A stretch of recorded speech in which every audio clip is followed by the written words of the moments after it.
आत्महत्या एक लड़की की जिंदगी की दर्दनाक कहानी। उसे जीना नहीं था, वो खुद को ख़त्म कर देना चाहती थी। उसके दिमाग में हमेशा यही विचार आ रहा था। उसने डिसीजन ले लिया था, सिर्फ अंत कैसे करे इसके बारे में सोच रही थी। चारों ओर अंधेरा ही था। अपनी ही सोच में मगन पूर्वी नीचे बैठकर बहुत वक्त तक ऐसे ही बैठे फर्श की तरफ एकटक देख रही थी। पति की धोखेबाजी से पूर्वी अंदर से टूट गई थी। उसने बोले हुए वो शब्द पूर्वी के दिल में घाव कर गए थे। इस बार पंकज ने तो हद पार कर दी थी।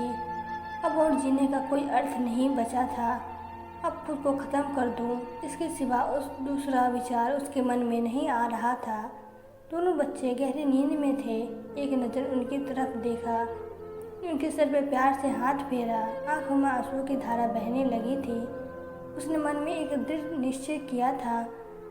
रात के 2 बज रहे थे, हर तरफ बहुत सन्नाटा था और वो धीरे से उठी और दूसरे रूम में गई। गले में फांसी का फंदा डालने ही वाली थी, तभी कुछ गिरने की आवाज़ आई। पूर्वी का 2 साल का बेटा जोर जोर से रोने लगा। उसी क्षण पूर्वी की 6 साल की बेटी चिल्लाने लगी, मम्मी, छोटू बेड के ऊपर से नीचे गिर गया। तुम कहाँ हो? देखो न, छोटू कितना रो रहा है। पूर्वी भागकर दूसरे रूम में आई और अपने बेटे को उठाकर अपनी गोद में लिया और अपने सीने से लगा लिया। बेटी रोते हुए, मम्मी तुम कहाँ चली गई थी? मुझे बहुत डर लग रहा था। तुम हम दोनों को छोड़कर कहीं मत जाओ, मुझे अकेले में बहुत डर लगता है। पूर्वी अपने दोनों बच्चों को पास लेकर जोर से गले से लगा लिया और रोने लगी। दोनों बच्चे उसके सीने से लिपट कर सो गए। रोते रोते पूर्वी को कब नींद आ गई उसे पता ही नहीं चला। काम वाली बाई गंगू की आवाज़ से पूर्वी की नींद टूटी। अरे मैडम, आपने बाहर का गेट खुला क्यों छोड़ दिया था? अरे मैडम, क्या हुआ? अभी तक आप सोई हुई हो, तबीयत तो ठीक है ना? वो खुद को संभालते हुए बोली, हाँ, थोड़ी तबीयत ठीक नहीं है। घड़ी में वक्त देखती है तो 8:30 बज रहे थे। आज तुम्हें आने में इतनी देर क्यों हो गई? मैडम, चौथी वाली गली में मेहता जी रहते हैं ना, उनकी बहू ने फांसी लगाकर आत्महत्या कर ली। 2 बच्चे हैं उनकी एक 10 साल की बेटी और 6 साल का बेटा है। यह सुनकर पूर्वी के कलेजे को धक्का लगा। अपनी साड़ी ठीक करके उसने पूछा, कब हुआ? गंगू ने बोला, रात को हुआ मैडम। मैंने ऐसा सुना है कि उसके पति की दूसरी औरत से संबंध थे। कमबख्त अभी तक नहीं आया।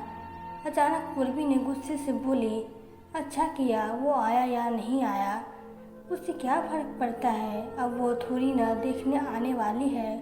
ये सुनकर गंगू पूर्वी के कान के पास आई और धीरे से बोली, मैडम, मैं अनपढ़ गवार हूँ और घर घर में जाकर झाड़ू पोछा करके मेरा पेट भरती हूँ और आप पढ़े लिखे हुए लोग हो। भले ही मैं आपसे उम्र में बड़ी हूँ, जीवन का अनुभव आपसे थोड़ा ज़्यादा है। आजकल साहब और आपके बीच जो चल रहा है वो ठीक नहीं है। मुँह बंद था, फिर भी मेरे कान खुले रहते थे। मैं एक औरत हूँ और औरत के दुख में भी समझती हूँ, इसलिए मुझे आपको एक बात बतानी है। आत्महत्या या कोई भी समस्या का समाधान हो नहीं सकता। जिंदगी में उतार चढ़ाव तो होते ही रहते हैं। इसका मतलब ऐसा नहीं कि आप अपनी जान दे दो। मैडम जी, कभी कभी आदमी अपना रास्ता भटक जाता है, पर अंत में घूमकर अपने ही घर वापस आता है। और जब नहीं आए तो भी क्या फ़र्क पड़ता है? आप किसके लिए मरना चाहती हो? जो आपको प्यार नहीं करता, जिसको आपकी थोड़ी सी भी परवाह नहीं हो, उसके लिए आप जी नहीं सकती। जो आपसे प्यार करते हैं, जिसको आपकी कदर हो, आपके माता पिता जो आपसे बहुत प्यार करते हैं, आपके बच्चे जिनको आपकी ज़रूरत है। गंगू का बोलना सुनकर पूर्वी की आंखें में से आंसू की धारा बहने लगी। पूर्वी गंगू को गले लगाकर रोने लगी। गंगू पूर्वी को पीठ पर हाथ फेरते हुए सोफे पर बैठाती है और बोलती है, बुरा ना मानो तो एक बात बोलूं मैडम, खाली दिमाग शैतान का घर होता है। आप घर में बैठकर फालतू बातों को सोचते हो। मैं आपके घर में काम करने के बाद 9 से 3 इस वक्त स्कूल में झाड़ू लगाने जाती हूँ।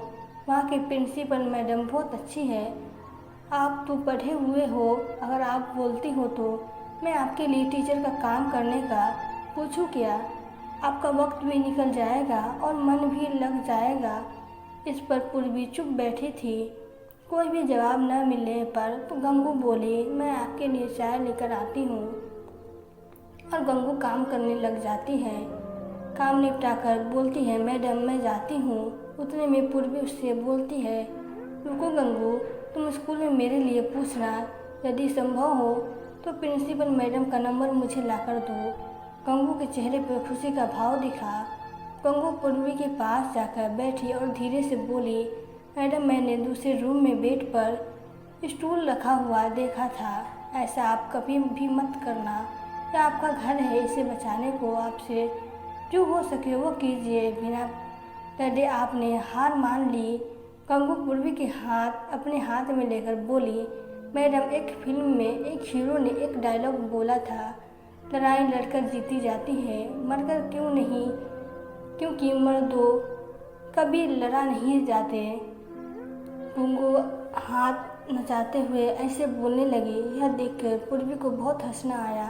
गंगू का बोलना सुनकर पूर्वी का मन हल्का हो गया और उसने एक नई आशा की किरण भी देखी। वो अलमारी में से अपने सर्टिफिकेट निकालने लगी। दोस्तों, पति पत्नी का रिश्ता यह बहुत स्नेही होता है। भगवान को यही दुआ करती हूँ कि कोई भी पति पत्नी के जीवन में ऐसा मोड़ न आना चाहिए।